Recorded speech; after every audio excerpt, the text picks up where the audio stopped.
The eagerly awaited time has come to listen to our legend, visionary leader, the Honorable Chief Minister of Andhra Pradesh, Shri Nara Chandrababu Naidu Garu. I request you, sir, to please address the gathering.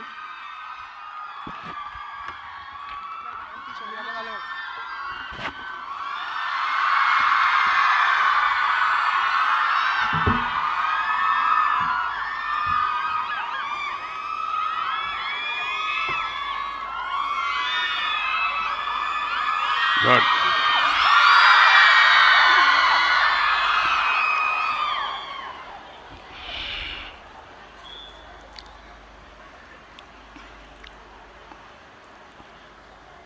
Managing Trustee, NTR Trust, Srimati Nara Bhuvaneshwari Garu, CEO, NTR Trust, Sri Rajendra Kumar Garu, Whole Time Director, Heritage Foods, Sri M. Samsara Garu, Principal, Sri H.J. Reddy Garu, Academic Dean, M.V. Ramarao Garu, Secretary, Correspondent, NTR Educational Institutions, Dr. P. Venkateswara Garu, NTR Trust, COO, Gopi Garu, faculty members,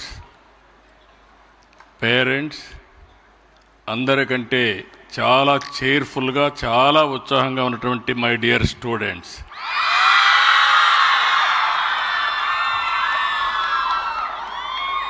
అందరికీ మరొక్కసారి నమస్కారం, అభినందనలు, శుభాభినందనలు. అందరూ ఇంగ్లీష్లో మాట్లాడారు, నేను మాత్రం తెలుగు గడ్డ మీద తెలుగులోనే మాట్లాడుతున్నాను.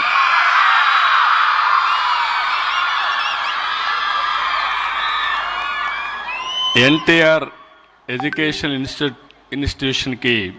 ఇన్స్టిట్యూషన్స్ వార్షిక వేడుకల్లో పాల్గొనడం చాలా ఆనందంగా ఉంది. ఈరోజు ఇక్కడుండే స్టూడెంట్స్కి, అధ్యాపకులకి, విద్యార్థులకు, ఎన్టీఆర్ ట్రస్ట్ నిర్వాహకులకు అందరికీ కూడా మరొక్కసారి అభినందనలు, కృతజ్ఞతలు కూడా. దేనికోసం అంటే ఈ గండిపేటకు వస్తే నాకు చాలా గుర్తులు జ్ఞాపకం వస్తాయి.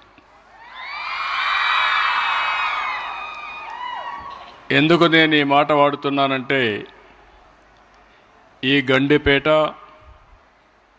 ఒకప్పుడు రాజకీయ కేంద్రం, పార్టీ హెడ్ క్వార్టర్స్. ఇది ఎన్టీ రామారావు గారు ముఖ్యమంత్రిగా ఈ హెడ్ క్వార్టర్స్లో పనిచేసిన తర్వాత నేను కూడా కొన్ని రోజులు ఇక్కడ పనిచేసి, ఒకప్పుడు రాజకీయ నాయకులకు శిక్షణ ఇచ్చిన కేంద్రం ఇప్పుడు చిన్నారి పిల్లలందరికీ, స్టూడెంట్స్కి అందరికీ శిక్షణ ఇచ్చే పరిస్థితి వచ్చింది.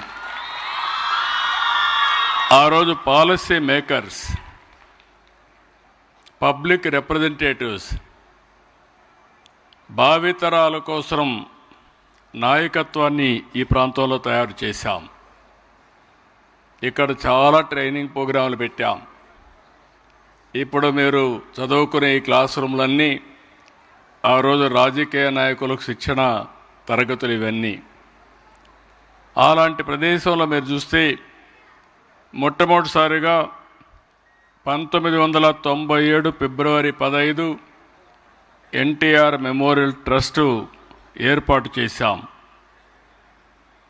మొట్టమొదటిసారిగా 2005 జూన్ 23 ఎన్టీఆర్ మెమోరియల్ ట్రస్ట్ ద్వారా ఎడ్యుకేషన్ ఇన్స్టిట్యూషన్స్ ప్రారంభించాం.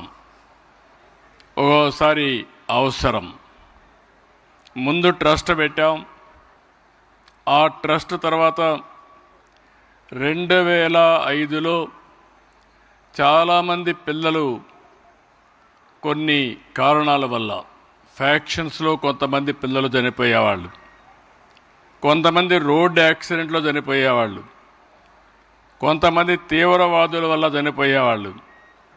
అలాంటి సమయంలో ఆ పిల్లలంతా అనాథలైపోతే, తల్లి తండ్రి లేని పిల్లలుగా తయారైతే ఆ పిల్లలకు పెద్ద దిక్కుగా ఉండాలి, వారికి ఏ లోటు లేకుండా చేయాలనే ఉద్దేశంతోనే ఇక్కడ ఈ కార్యక్రమానికి శ్రీకారం చుట్టాం. అలాంటి లొకేషన్లో ఈరోజు 10 ఎకరాలు 2,13,361 చదరపు అడుగుల్లో బ్రహ్మాండమైన బిల్డింగ్లను నిర్మించుకున్నాం. ఆ రోజు ఒక చిన్న మొక్క ఈరోజు మహావృక్షమైంది. 20 సంవత్సరాలు నేను ఇక్కడ మనస్ఫూర్తిగా మిసెస్ భువనేశ్వర్ గారిని అభినందించాలి. ఎందుకంటే నేను చేసింది ఒక ఎత్తు, ఆ తర్వాత ఆవిడ మేనేజింగ్ ట్రస్టీ అయిన తర్వాత నేను స్కూల్ పెడితే జూనియర్ కాలేజ్ పెట్టారు, తర్వాత డిగ్రీ కాలేజ్ పెట్టారు. నేను మళ్ళీ ఎప్పుడు పెద్దగా వచ్చేవాడిని కాదు. దీన్ని సమర్థవంతంగా నిర్వహిస్తున్న ఘనత శ్రీమతి భువనేశ్వరిది అని చెప్పి కూడా నేను మీ అందరికీ విజ్ఞప్తి చేస్తున్నాను. ఈరోజు మీరు చూస్తే మీ ప్రిన్సిపల్ గారు, అదే మరిగా ఇంకో పక్కన రామారావు గారు చాలా విషయాలు చెప్పారు. గ్రూప్ 1 పరీక్షల్లో ఇక్కడ ఉండే 4 మంది పాస్ అయ్యారు. 3 జూనియర్ సివిల్ జడ్జిలుగా ఎంపికయ్యారు. దేశంలో ఇంపార్టెంట్ ఇన్స్టిట్యూషన్స్ ఐఐఎం కానీ, IIIT కానీ, NIT కానీ, IITలో కానీ మొత్తం మీరు చూస్తే 29 మందికి సీట్లు వచ్చాయి. ఈ సీట్లు వచ్చిన ప్రతి ఒక్క పిల్లల్ని మనస్ఫూర్తిగా అభినందిస్తున్నా, టీచర్లను కూడా మనస్ఫూర్తిగా అభినందిస్తున్నా. ఒక చిన్న ఇన్స్టిట్యూట్గా తయారైంది. చూస్తే గండికోటలో 6 నుంచి 10 వరకు 581 మంది ఉన్నారు. ఇంకొక పక్క జూనియర్ కాలేజ్ 690 మంది ఉన్నారు. చల్లపల్లి అక్కడ 370 మంది ఉన్నారు. మొత్తం కలిసి 1641 మంది పిల్లలు ఈరోజు ఉన్నారంటే దానికి కారణం శ్రీమతి భువనేశ్వరి మేనేజింగ్ ట్రస్టీ అని మరొకసారి విజ్ఞప్తి చేస్తున్నా. ఆ రోజు ప్రారంభించింది 131 మందితో. ఆ రోజు ప్రారంభించింది ఒక అవసరం కోసరం. ఈరోజు ఆ అవసరం ఒక ఇన్స్టిట్యూషన్ ఆఫ్ ఎక్సలెన్స్గా తయారైంది. ఇప్పుడే మీరు చూశారు, నేను టెక్నాలజీ ఐటీ ఎప్పుడో ప్రారంభించాను. ఐటెక్ సిటీతో ప్రారంభమైంది. 3 విషయాలు పిల్లలు మీరందరూ గుర్తుపెట్టుకోవాలి. ఇంత మునిపే సాంబశివరావు గారు చాలా స్పష్టంగా చెప్పారు. భువనేశ్వర్ గారు చాలా వారి యొక్క అనుభవంతో వారు విజన్ ఇచ్చారు. ఎన్నో సంవత్సరాలు కాలేదు, 95లో నేను మొట్టమొదటిసారిగా ముఖ్యమంత్రి అయిన తర్వాత హైదరాబాద్లో ఐటీని ప్రారంభించాం. ఒక ఐటెక్ సిటీతో ప్రారంభమైంది.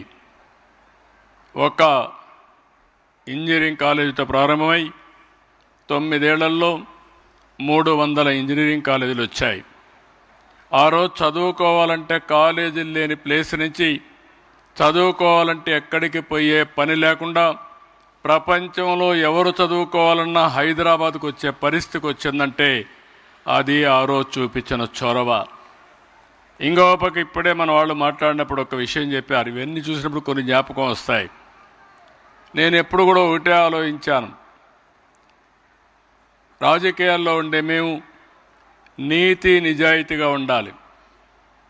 గౌరవప్రదంగా ఉండాలంటే కుటుంబానికి కూడా వ్యాపారం ద్వారా కానీ వ్యవసాయం ద్వారా కానీ ఆదాయం రావాలి తప్ప రాజకీయాలపైన ఆధారపడకూడదని ఆ రోజు హెరిటేజ్ ఫుడ్స్ పెట్టాం. 93లో పెట్టాం. 93లో ఫస్ట్ టైం హెరిటేజ్ ఫుడ్స్ పెట్టాం. 95లో నేను సీఎం అయ్యా. 2005లో స్కూల్ పెట్టాం.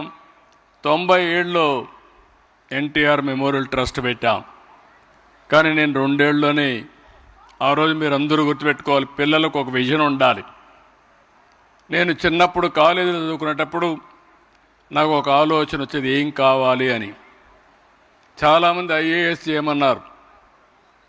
నేను ఐఏఎస్ అంటే బాగా చదవాలి, నేను చదవడం లేదు, కాబట్టి నాకు నచ్చిన పని చేయాలని నేను కాలేజీలో ఉండగా రాజకీయాల్లోకి రావాలని నిర్ణయించుకొని మొట్టమొదటిగా కాలేజీ యూనివర్సిటీ నుంచే ఎమ్మెల్యేగా పోటీ చేసి ఎమ్మెల్యేగా గెలిచి 2 సంవత్సరాల్లో మంత్రి అయ్యాను.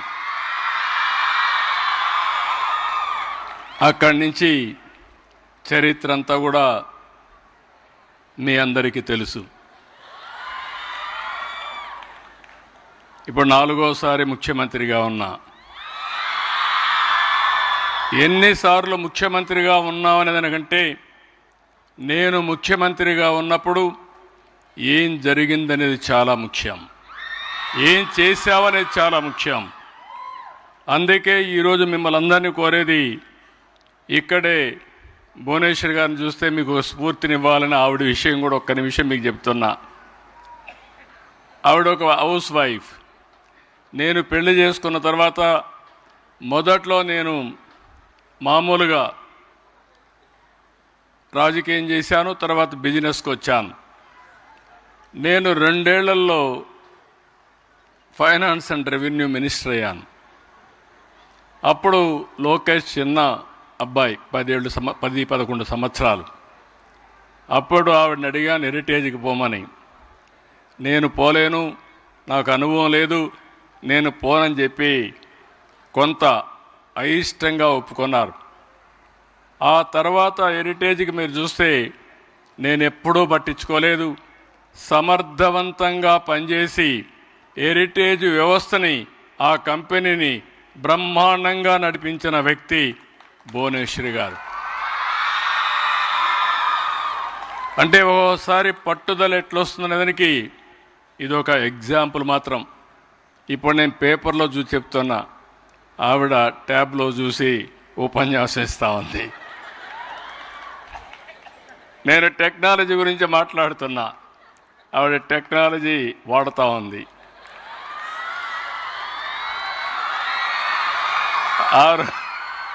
ఆ రోజు నేను హైటెక్ సిటీ కట్టి ఐటీని ప్రోత్సహించాను. ఈరోజు మళ్ళీ డేటా సెంటర్, లేకపోతే ఆర్టిఫిషియల్ ఇంటెలిజెన్స్, ఇంకో పక్కన quantum valley, quantum computers, green energy, లేకపోతే సెమీ కండక్టర్. ఇప్పుడే ఇక్కడ చదువుకున్న అబ్బాయి కూడా సెమీ కండక్టర్ వెళ్ళే పరిస్థితికి వచ్చాడు. సెమీ కండక్టర్, డ్రోన్ టెక్నాలజీస్, ఇంకో పక్కన స్పేస్ టెక్నాలజీ.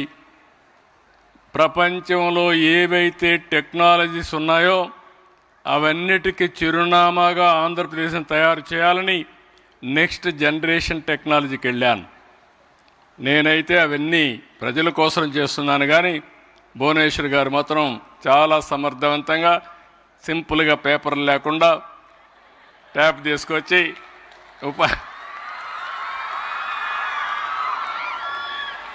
కావలసిన పాయింట్లు తీసుకొని చెప్పే పరిస్థితికి వచ్చారు. నేను ఆవిడ్ని చూశాను. వాళ్ళ నాన్నమారుగా పట్టుదల ఉంది, మొండితనం ఉంది. చాలా ఏదైనా పట్టుకుంటే చాలా గట్టిగా చేస్తారు. నేను చూశాను ఆవిడ్ని ఒక భార్యగా, తల్లిగా, గృహిణిగా, ట్రస్టీగా, హెరిటేజ్ ఎండీగా చాలా విజయాలు చూశాను. నేను గర్వపడుతున్నా. ఎందుకంటే ఒక్కొక్కరు ఒక్కొక్క పనికి పరిమితం అవుతాం. నేను ముఖ్యమంత్రికే పరిమితం అవుతాను, లేకపోతే అట్ బెస్ట్ పార్టీ అధ్యక్షుడిగా, మంచి పార్టీ అధ్యక్షుడిగా పనిచేస్తాను. మిగిలిన అన్ని విషయాలు సమర్థవంతంగా నిర్వహిస్తూ ఆవిడ ఎక్కడా లోటు లేకుండా చేసే పరిస్థితికి వచ్చారు. దాని పర్యవసానమే మీరు చూస్తే ఇటీవల లండన్లో 2 ప్రెస్టీజియస్ అవార్డ్స్ 2 వచ్చాయి. డిస్టింగ్విష్డ్ ఫెలోషిప్ 2025 అవార్డు, ప్రజాసేవ, సామాజిక ప్రభావ రంగాల్లో ఆమె చేస్తున్న కృషికి ఇన్స్టిట్యూట్ ఆఫ్ డైరెక్టర్స్ IOD ప్రదానం చేశారు. 2, హెరిటేజ్ ఫుడ్ సంస్థకు కార్పొరేట్ గవర్నెన్స్లో ఇచ్చిన golden peacock award for excellence in corporate governance 2025. ఈ 2 అవార్డులు కూడా, ఒకటి పర్సనల్గా, 2 వైస్ చైర్పర్సన్ ఎండి హెరిటేజ్ ఫుడ్స్ కింద 2 వచ్చాయి. ఇలాంటి సమర్థవంతమైన వ్యక్తి ఆలోచించినప్పుడు ఆవిడలో నేను ఎప్పుడూ చూస్తాను, ఎప్పుడూ డిస్సాటిస్ఫాక్షన్, ఏదో చేయాలి, ఇంకా చేయాలి, ఇంకా బాగా చేయాలని ఆలోచన ఆవిడకి ఎప్పుడూ ఉంది. నాతో కూడా చాలాసార్లు డిస్కస్ చేశారు. ఎడ్యుకేషన్ని ఒక వర్టికల్గా, దీన్ని లాజికల్గా తీసుకుపోవడానికి రాబోయే రోజుల్లో నాకు ఏమాత్రం అనుమానం లేదు. వన్ ఆఫ్ ది బెస్ట్ వర్టికల్గా, ఇన్స్టిట్యూట్ ఆఫ్ ఎక్సలెన్స్గా ఈ ఎడ్యుకేషన్ తయారు చేసే బాధ్యత భువనేశ్వర్ గారు తీసుకుంటారని చెప్పి కూడా నేను మీకు తెలియజేస్తున్నా. ఈరోజు ఇంకొక పక్కన మీరు ఒక్కసారి చూస్తే ఈ స్కూల్లో ఇప్పటికే చాలా 11 బ్యాచెస్ అయిన ఎస్ఎస్సి, సిబిఎస్ఈ 8 బ్యాచెస్ పూర్తి చేశారు. గండిపేట, కొన్ని రోజులు వరంగల్, చెల్లపల్లి కలిసి 2823 మంది చదివారు. గండిపేట నుంచే 2124 మంది చదివారు. ఇంకొక పక్కన 2015లో జూనియర్ కాలేజ్, ఇప్పటి వరకు 9 బ్యాచ్లు వచ్చాయి. 2016-17లో డిగ్రీ కాలేజ్ స్థాపించారు, 7 బ్యాచ్లు వచ్చాయి. ఇంకొక పక్కన మీరు ఒకసారి చూస్తే స్కాలర్షిప్లు ఇవ్వడం, ఇంజనీరింగ్, మెడిసిన్, వెటనరీ కోర్సులకి, లా సెట్కి శిక్షణ ఇస్తున్నారు. ఇక్కడ చదివి శిక్షణ పొందిన 100 మందికి పైగా విద్యార్థులు నల్సార్, ఎన్ఎల్యు ఈ 2ల్లో చదువుతున్నారంటే నేను గర్వపడుతున్నా. నేషనల్ ప్రెస్టీజియస్ యూనివర్సిటీలో ఒక రోజున సగం మంది లాయర్లు ఇక్కడ చదువుకున్న వాళ్ళే తయారయ్యే పరిస్థితికి వస్తున్నారు. జడ్జెస్ కూడా ఇక్కడి నుంచి వచ్చే పరిస్థితికి వస్తున్నారు. దానికి గర్వపడుతున్నాను. ఎక్సెల్ సివిల్ అకాడమీ కూడా పెట్టి ట్రైనింగ్ ఇస్తున్నారు.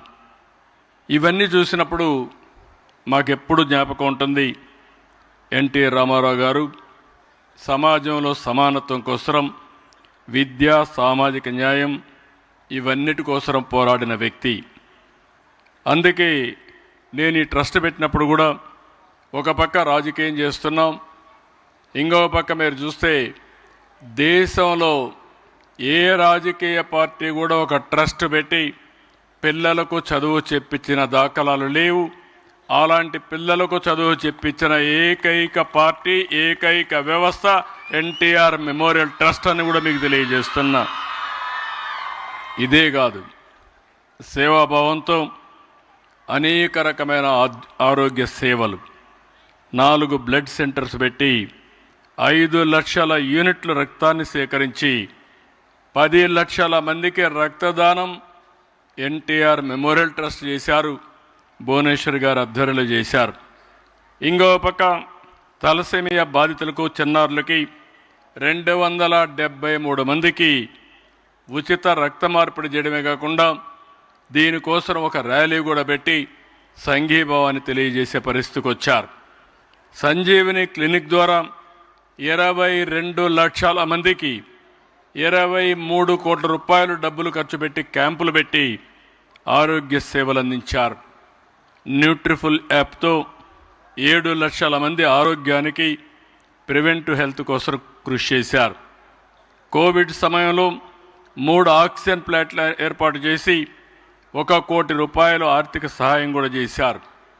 వరదలు వచ్చినా, తుఫాన్లు వచ్చినా, ప్రకృతి విపత్తుల్లో ఇప్పటికే విపత్తుల్లో 22 లక్షల మందికి సాయం చేశారు. ఎన్టీఆర్ సుజల స్రవంతి ద్వారా 4,80,000 మందికి స్వచ్ఛమైన నీరు అందిస్తున్నారు. నిన్ననే ఒక వారం కిందం రంపచోడవరం వెళ్ళి ఒక మారుమూల ప్రాంతంలో 1,600 మంది గిరిజనులకు వైద్య సేవలు అందించి వచ్చారు. అంటే ఇక్కడ మీరు గుర్తుపెట్టుకోవాల్సింది, కొంతమంది సేవ చేయాలనే పేరు పెట్టుకుంటాం కానీ నేరుగా స్వయంగా వెళ్ళి పేదవాళ్లతో కలిసి సేవా కార్యక్రమాలు చేయడం అనేది అరుదైన అనుభవం. దానికి చిహ్నం భువనేశ్వర్ గారు అని చెప్పి కూడా నేను మీకు తెలియజేస్తున్నా. ఈరోజు ఇంకొక విషయం ఇక్కడ మీ అందరికీ చెప్పాలి. ఇప్పుడే సాంబశివరావు గారు చాలా విషయాలు చెప్పారు. ఒకప్పుడు నేను కరెంట్ ఇంటికి కరెంట్ వచ్చేది కాదు, ఆ రోజులు చూశాను. తర్వాత కరెంటు నేను చిన్నప్పుడు చదువుకునేటప్పుడు కొత్తగా కరెంటు వచ్చింది, ఆ రోజులు కూడా చూశాను. తర్వాత నేను ముఖ్యమంత్రి అయిన తర్వాత అరాకొరా కరెంట్ వచ్చేది. నేను ముఖ్యమంత్రిగా అసెంబ్లీలో సమైక్య ఆంధ్రప్రదేశ్లో కరెంటు లేకుండా ప్రతిపక్ష సభ్యులు ప్రతిరోజు గొడవ, పంటలు ఎండిపోతున్నాయని అసెంబ్లీ స్తంభింపజేసేవాళ్ళు. అలాంటి సందర్భాల్లో ఒకరోజైతే నేను అసెంబ్లీ అర్ధాంతంగా వాయిదా వేసి పొలం చూసి మళ్ళీ వచ్చిన రోజులు కూడా. ఆ రోజు ఈ దేశంలో మొట్టమొదటిసారిగా పవర్ సెక్టర్ రిఫార్మ్స్ తీసుకొచ్చి విద్యుత్ శక్తి కొరత లేకుండా చేసిన పార్టీ తెలుగుదేశం పార్టీ ఆ రోజు. ఈరోజు మీరు చూస్తే మన ఇంటి పైన కరెంటు తయారు చేసుకునే పరిస్థితికి వచ్చాం. సోలార్ వచ్చింది. ఎన్టీఆర్ మెమోరియల్ ట్రస్ట్ ఎక్కడికో పోవక్కర్లేదు, ఇక్కడనే సోలార్ ప్యానెల్స్ పెట్టుకుంటే మీకు కావలసిన కరెంటు తయారు చేసుకునే పరిస్థితికి వచ్చాం. ఒకప్పుడు మేము ఇక్కడ కూర్చొని ఆ రోజు ఈ విధంగా కంప్యూటర్స్ కానీ నెట్వర్కింగ్ ఉండేది కాదు. ఇదే ఆఫీసులో మాకు రాష్ట్రం అంతా కూడా తపాలాలో లెటర్స్ వచ్చేటి పర్ఫార్మెన్స్ అంతా. ఈ మూల ఒక రూమ్ ఉండేది, ఆ రూమ్లో పెద్ద కంప్యూటర్ పెట్టాం. మా నాయకుడు ఒక రూమ్లో కూర్చునేవాడు, నేను ఒక రూమ్లో కూర్చునేవాడిని. మాకు ఏసీ ఉండేది కాదు, కంప్యూటర్కి మాత్రం ఏసీ లేకపోతే పనిచేయదు, దానికి కంప్యూటర్ పెట్టేవాళ్ళం. అక్కడి నుంచి అప్పట్లోనే 84, 85లో 6 లక్షల మంది బయోడేటా ఎంటర్ చేసి నెల నెల పోస్ట్ ద్వారా సమాచారం తెప్పించి అవన్నీ అప్డేట్ చేసి అక్కడి నుంచి మేమంతా కూడా పదవులు ఇవ్వడంలో మెరిట్ కోసం ఇచ్చేవాళ్ళం. ఈరోజు మీరు చూస్తే మిడ్-90s 1995లో ఇన్ఫర్మేషన్ టెక్నాలజీ వచ్చింది. నేను ఫస్ట్ మూవర్ కింద ఇన్ఫర్మేషన్ టెక్నాలజీ అడాప్ట్ చేసుకున్నాం. ఆ రోజు సెల్ ఫోన్లు ఉండేటివి కాదు. నేను సెల్ ఫోన్ గురించి మాట్లాడుతున్న నెగతాళి చేసేవాళ్ళు. ఆ రోజు పట్టుబట్టి డీరెగ్యులేషన్ తీసుకొచ్చాం. ఈరోజు టెక్నాలజీ భారతదేశం యొక్క ఆర్థిక వ్యవస్థను పూర్తిగా మార్చేసే పరిస్థితికి వచ్చింది. ఒక్క నిర్ణయం, ఒక్క హైటెక్ సిటీతో ప్రారంభించాం. అక్కడి నుంచి అనేక నిర్ణయాలు చేసుకుంటూ వెళ్ళాం. ఈరోజు మీరు ఒక్కసారి చూస్తే ఎన్నో వందల సంవత్సరాలు కాలేదు, 25 సంవత్సరాలు దేశంలో హైయెస్ట్ పర్ క్యాపిటా ఇన్కమ్కు చిరునామా తెలంగాణ రాష్ట్రంగా తయారైంది. ఇంకొక పక్క ఆ రోజు నేను ఐటీ అంటే అందరూ ఎగతాళి చేశారు, కానీ ఈరోజు ప్రపంచంలో ఎక్కడికి పోయినా భారతీయులు ఉన్నారు. అందులో తెలుగు వాళ్ళు 30% ఉన్నారు. ఏ దేశానికి వెళ్ళినా అక్కడికి ఉండే వాళ్ళకంటే హైయెస్ట్ పర్ క్యాపిటా ఇన్కమ్కు చిరునామా ఎవరంటే దానికి తెలుగువారు కావడం నాకెంతో సంతోషంగా ఉంది. ఎందుకు ఈ విషయం పిల్లలకు చెప్తున్నానంటే, నిన్న కూడా ఒక మాట చెప్పాను. భారతదేశానికి 4 అడ్వాంటేజెస్ ఉన్నాయి. ఒకటి, ఆర్థిక సంస్కరణలు వచ్చిన తర్వాత ఆలోచన విధానం మారింది. 2, టెక్నాలజీ వచ్చిన తర్వాత ఫస్ట్ మోర్ అడ్వాంటేజ్ తీసుకొని మాస్టరైజ్ చేశాం. 3, యంగ్స్టర్స్ ఎక్కువ ఉండే దేశం ప్రపంచంలోనే భారతదేశం.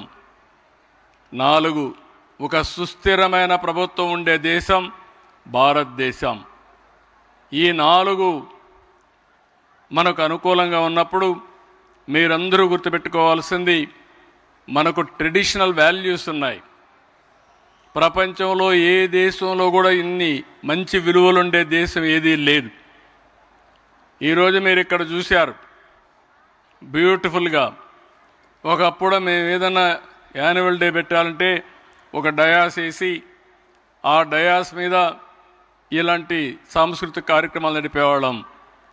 ఈరోజు షో టైం, మన పిల్లలే బ్యూటిఫుల్గా కల్చరల్ ప్రోగ్రామ్ చూస్తే వీళ్ళు మన పిల్లల అనే విధంగా షో టైం వీళ్ళు కలిసి క్వాలిటేటివ్ సాంస్కృతిక కార్యక్రమాలు చేశారంటే అది టెక్నాలజీ ప్రభావం. అందుకే నేను మిమ్మల్ని అందరినీ కోరేది, మోడర్న్ టెక్నాలజీ అలవాటు చేసుకోవాలి. ఇంకో పక్క గ్లోబల్ నాలెడ్జ్ని ఎప్పటికప్పుడు అధ్యయనం చేసుకోవాలి. మన విలువల్ని మనం కాపాడుకుంటూ నాలెడ్జ్ ఎకానమీలో ముందుకు పోతే మీరు అనుకునేది ప్రపంచంలో సాధించలేనిది ఏదీ లేదు.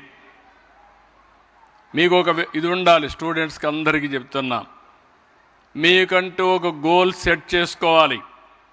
అక్కడ ఎలిమెంటరీ స్కూల్ పిల్లలు ఉన్నారు, హై స్కూల్ పిల్లలు ఉన్నారు, ఈ పక్క డిగ్రీ జూనియర్ కాలేజ్ పిల్లలు ఉన్నారు. మీరు కరెక్ట్గా ఇంకొక 6-7 సంవత్సరాల్లో బయట ప్రపంచానికి క్యారియర్ ప్రారంభిస్తారు. కొంతమంది 3 ఏళ్ళలో 4 ఏళ్ళలో, కొంతమంది 6-7 ఏళ్ళలో.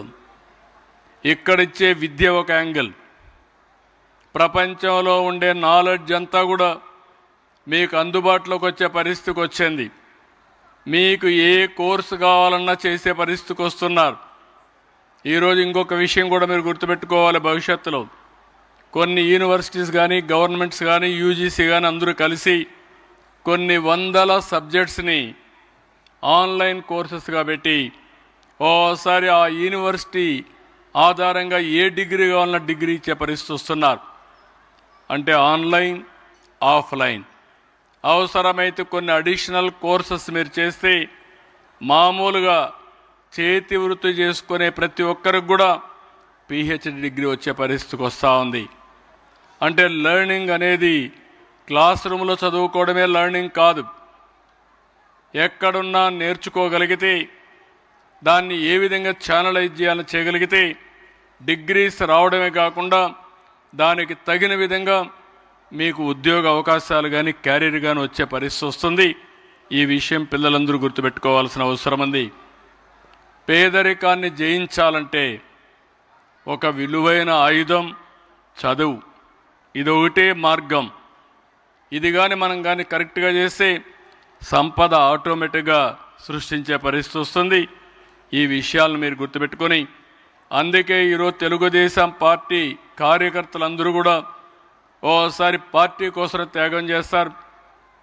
కొన్ని కారణాల వల్ల వాళ్ళు చనిపోతే ఆ పిల్లలకు దిక్కుదోచిన పరిస్థితి ఉంటే అలాంటి పిల్లలకు పెట్టిన ఇన్స్టిట్యూట్ని ఇప్పుడు దీన్ని నెక్స్ట్ లెవెల్కి తీసుకుపోవడానికి భువనేశ్వర్ గారు చల్లపల్లిలో అక్కడుండే పిల్లలందరికీ చేస్తున్నాయి. దీన్ని ఒక లేటెస్ట్ కింద బెస్ట్ ఇన్స్టిట్యూషన్ ఆఫ్ ఎక్సలెన్స్ చేయడానికి వారు ఆలోచిస్తున్నారు. 2 డికేడ్స్ అయింది. నెక్స్ట్ భవిష్యత్తుకి I wish all the best for the management. మీరు అనుకుంటే చేయగలుగుతారు. దేశం మెచ్చే విధంగా హైదరాబాద్లో వన్ ఆఫ్ ది బెస్ట్ ఇన్స్టిట్యూషన్ని ఏర్పాటు చేసే బాధ్యత మీరు తీసుకోండి. ఇది సాధ్యం అని చెప్పి తెలియజేసుకుంటూ, పిల్లలు మీ అందరిని ఒకటే కోరుతున్నా, నా ఆశ అంతా మీ మీదనే. 2047 వికసిత్ భారత్ మనం తయారు చేసుకున్నాం. ఇందులో మీరు చూస్తే ఇప్పుడే సాంబశివరావు గారు చెప్పినట్టు ఇప్పుడు 4వ ఆర్థిక పెద్ద వ్యవస్థ మంది. 1 or 2 yearsలో 3వ ఆర్థిక వ్యవస్థగా తయారవుతాం. 38కి 2వ ఆర్థిక వ్యవస్థగా తయారవుతాం. 47కి ప్రపంచంలోనే నెంబర్ 1 ఆర్థిక వ్యవస్థగా తయారు కావడమే కాకుండా భారతీయులు ప్రపంచంలోనే నెంబర్ 1గా ఉండే అవకాశాలుంటాయి. అలాంటి 22 సంవత్సరాల్లో పిల్లలు మీరెక్కడ ఉండాలో మీరు ఆలోచించుకోవాల్సిన అవసరం ఉంది. అందుకే ఇది ఒక రైట్ టైం. మీరు ఒక విజన్ పెట్టుకోండి, సిస్టమేటిక్గా పనిచేయండి. అనుకున్న లక్ష్యం కోసం మీరు పనిచేస్తే ఇది అసాధ్యం కాదు, ఇది సాధ్యం. అలాంటి లక్ష్య సాధన కోసం ముందుకు పోవాల్సిందిగా మరొక్కసారి కోరుతూ, మిమ్మల్ని చూసినప్పుడు చాలా సంతోషం. నేను కూడా ఎలాంటి గైడెన్స్ ఇవ్వాలని అవన్నీ ఇస్తూనే ఈ ట్రస్ట్ని వన్ ఆఫ్ ది బెస్ట్ ట్రస్ట్గా తయారు చేసి ఇక్కడుండే పిల్లల భవిష్యత్తు బంగారు భవిష్యత్తు చేయడానికి అన్ని విధాలా సహకరిస్తానని చెప్పి మరొక్కసారి హామీ ఇస్తూ అందరికీ నమస్కారాలు. All the best. ఇప్పుడే హరికృష్ణ చూసాం, ఇంకొక అమ్మాయి అయితే ఎయిర్ హోస్టెస్గా చేరి చాలా కాన్ఫిడెంట్గా ఇక్కడ మన దగ్గరకు వచ్చే మాట్లాడే పరిస్థితికి వచ్చారు. మీరు ప్రాక్టీస్ చేస్తే ఏదైనా సాధ్యం. టీచర్ ఒక లెవెల్లో ఉంటారు. టీచర్ ఇచ్చినటువంటి నాలెడ్జ్ తీసుకుంటూనే నెక్స్ట్ లెవెల్కి ఎదగాలని మీకు ఆశ ఉంటే, డిజైర్ ఉంటే, ఆ దీక్షతో పనిచేయగలిగితే ఏదైనా సాధ్యం. We are all in inspiring time. నేను ఇప్పుడు కూడా ఆలోచిస్తూ ఉంటాను, ఈరోజు ఏం చేశాను, నా వల్ల ఎంతమందికి లాభం వచ్చింది, మళ్ళీ రాబోయే 20 సంవత్సరాల్లో ఏం జరుగుతుంది, ఈ 20 సంవత్సరాల్లో నేనుండే పదవిలో ఏం చేయగలుగుతానని చెప్పి అనునిత్యం ఆలోచిస్తాం. ఈరోజు మీరు చూస్తుంటారు, హైదరాబాద్ విజన్ 2020లో నేను రిలీజ్ చేసి 2000లో రిలీజ్ చేశాను. విజన్ 2020 అని. ఆ రోజు అందరూ నవ్వారు. ఈరోజు ఆ విజనే కాదు, దానికంటే బెటర్గా హైదరాబాద్ తయారయ్యే పరిస్థితి వచ్చింది. ఈరోజు విజన్ 2047కి తయారు చేశాం. ఇక్కడ తెలంగాణలో కూడా తయారు చేస్తున్నారు. ఆంధ్రాలో స్వర్ణాంధ్రప్రదేశ్ విజన్ 2047 తయారు చేశాం. ఆ రోజుకి ఇటు ఆంధ్రప్రదేశ్, ఇటు తెలంగాణ, అటు ఆంధ్రప్రదేశ్ 2 రాష్ట్రాలు కూడా నెంబర్ 1 and 2గా భారతదేశంలో ఉండాలనేది నా ఆకాంక్ష. తప్పకుండా ఇది జరుగుతుంది. అది జరగాలంటే ఈ పిల్లలే దానికి సాధకులు అని చెప్పి నేను మీకు తెలియజేస్తూ ఆల్ ది బెస్ట్. నేను ఒకటే మిమ్మల్ని కోరుతున్నా, ఈ ఇన్స్టిట్యూట్లో చదివిన ప్రతి ఒక్కరూ మీరు ఎక్కడున్నా మీకు ప్రత్యేకమైన గుర్తింపు తీసుకొచ్చి, మీ గుర్తింపు ద్వారా ఎన్టీఆర్ స్కూల్ యొక్క బ్రాండు పెరగాలి. రెండోది, చాలామంది ఇక్కడ చదువుకున్నాం. ఇక్కడ చదువుకున్న మీరందరూ ఇదేదో మానిటరీ కోసం పెట్టిన ఇన్స్టిట్యూట్ కాదు. ఇది no loss no profit institute. ఇది ఇక్కడ ప్రాఫిట్ కాదు, మానవ వనరుల్ని తయారు చేయడానికి పెట్టిన ఇన్స్టిట్యూట్. కాబట్టి తిరిగి మీరు పే బ్యాక్ కొన్ని రోజులు రండి, మీ జూనియర్స్ని ఇన్స్పైర్ చేయండి, మీ సక్సెస్ స్టోరీలు చెప్పండి. మీకు తోచిన విధంగా వాళ్ళని కూడా పైకి తేవడం కోసం మీరు కూడా పనిచేయగలిగితే సాధ్యమవుతుంది. నాకు ఒక కోరిక ఉంది, మేనేజ్మెంట్ చాలా బాగా పనిచేస్తున్నారు, కానీ చాలదన్న నా ఉద్దేశం. ఎందుకంటున్నానంటే పోటీ ప్రపంచంలో అనునిత్యం పోటీ ఉంటుంది. టీచర్లకు అనునిత్యం పరీక్షలే. మీరు పిల్లలకు పరీక్షలు పెట్టి మీరు మాత్రం రెస్ట్ తీసుకుంటే మీరు ఎక్స్పోజ్ అయిపోయే పరిస్థితికి వస్తారు. ఆ విషయం మీరు గుర్తుపెట్టుకోవాలి, ఆల్ టీచర్స్. ఒకవేళ కానీ మీరు టీచర్స్ కానీ పికప్ కాకపోతే పిల్లలు ఆన్లైన్ చదువుకొని మీకు టీచ్ చేసే పరిస్థితికి వస్తారు. ఆ విషయం కూడా మీరు గుర్తుపెట్టుకోవాల్సిన అవసరం ఉంది. కాబట్టి always it is a challenge. Knowledge ఎవరి సొత్తు కాదు, ఏజ్ కూడా అవసరం లేదు, చిన్న పెద్ద లేదు. Almost all it is democratised. తెలివైన వాడు ఏ సోర్సెస్ ద్వారా అయినా నేర్చుకునే అవకాశం వస్తుంది. కానీ మీరు చేయాల్సింది అది నేర్చుకోవాలంటే స్కిల్లింగ్ మీరు నేర్పించగలిగితే ఈజీగా వాళ్లకు అభ్యసించడానికి అవకాశం వస్తుంది. మీరు ఒక మెంటర్గా, ఒక గైడ్గా, ఒక స్ఫూర్తిగా మీరు ఉండగలిగితే వండర్ఫుల్ ఎక్స్పీరియన్స్ వస్తాయని చెప్పి మరొక్కసారి తెలియజేసుకుంటూ, చాలా సంతోషం మిమ్మల్ని చూసినప్పుడు. మరొక్కసారి వండర్ఫుల్ ఈవినింగ్, చల్లగా ఉంది. పక్కనే గండిపేట రిజర్వాయర్ అయితే మేము చాలా రోజులైంది ఇక్కడికి వచ్చినప్పుడు ఈ ప్లెజెంట్ మూమెంట్స్ చూసిన తర్వాత నాకు పాత స్టోరీస్ అన్నీ ఒక సినిమాలో జరిగినాక ఇప్పుడు ఎట్లా తిరిగి వస్తుందో ఆ మార్గం అంతా కూడా జ్ఞాపకం వస్తున్నాయి. ఎనివే, భువనేశ్వర్ గారిని, మేనేజ్మెంట్ని మనస్ఫూర్తిగా అభినందిస్తూ ఈరోజు ఇక్కడికి పిలిచి మళ్ళీ పాత రోజులన్నీ గుర్తు చేయించిన దానికి మనస్ఫూర్తిగా వారికి అభినందనలు. మిమ్మల్ని చూసి మీతో మాట్లాడే అవకాశం వచ్చిన దానికి అందరికీ అభినందనలు, ధన్యవాదాలు. Thank you one and all.